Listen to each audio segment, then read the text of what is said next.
Wake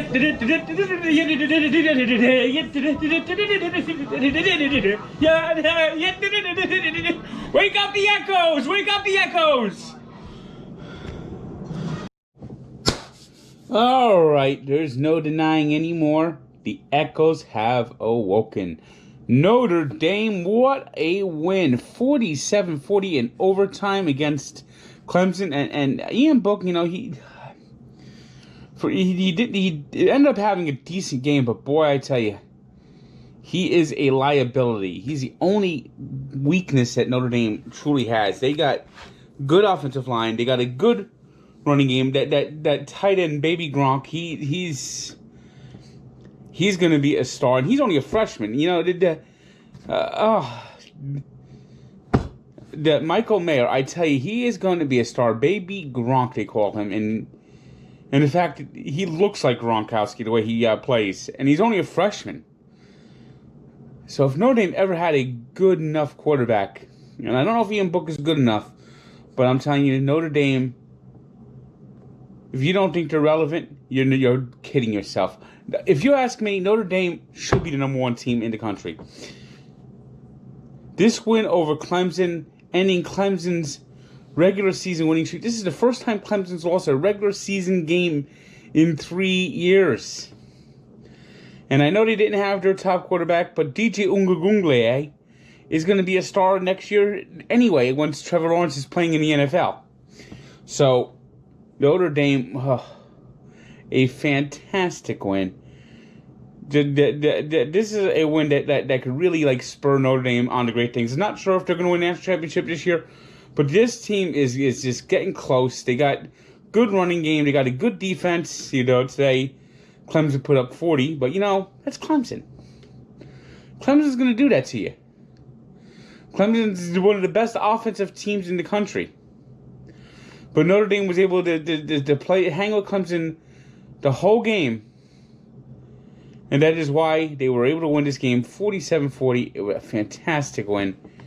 Highlighting a Saturday of action where we're finally getting the full college football swing. Pac-12 beginning this weekend. We had games Friday night. BYU, don't sleep on BYU. I mean, Zach Wilson, he's a guy that could be a good pro. He just shredded Boise State, 51-17. BYU wins that game. First time BYU ever won a game on the blue turf.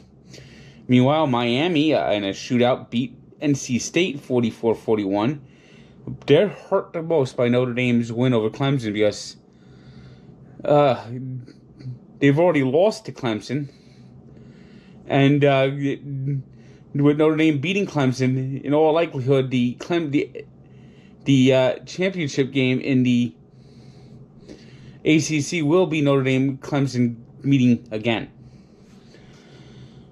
We got Ohio State with a 49-27 win over Rutgers. You know, that's actually a good showing for Rutgers.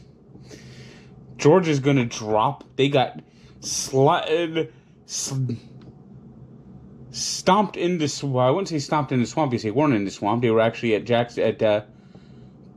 Jacksonville, as per usual. The world's largest outdoor cocktail party wasn't too much of a party this year with the social distancing, but Florida just winning the game 44-28, and after a big second quarter, the Gators didn't do much the rest of the way, only 2 field goals.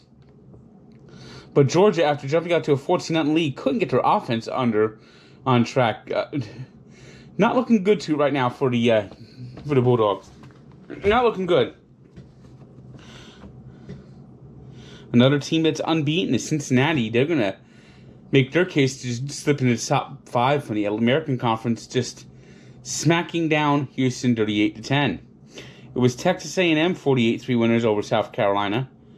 In Pac-12 action, it was Oregon over Stanford 35-14. The Cardinals have hit a hard time. Speaking of hard time, ha ha ha ha ha ha ha ha! Jim Harbaugh, you're going back to the NFL. Indiana 3-0 for the first time since 1988. I like saying first time since 1988. That sounds good for college football. Let's hope a lot of things happen for the first time since 1988 this year. And that was Indiana 38-21 winners over Michigan. Michigan now 1-2. They don't look good at all. Oklahoma State 20-18 winners over Kansas State. Coastal Carolina, yes, Coastal Carolina is unbeaten and ranked 15th as they beat South Alabama 23-6. It was Marshall all over UMass 51-10. Iowa State over Baylor 38-31.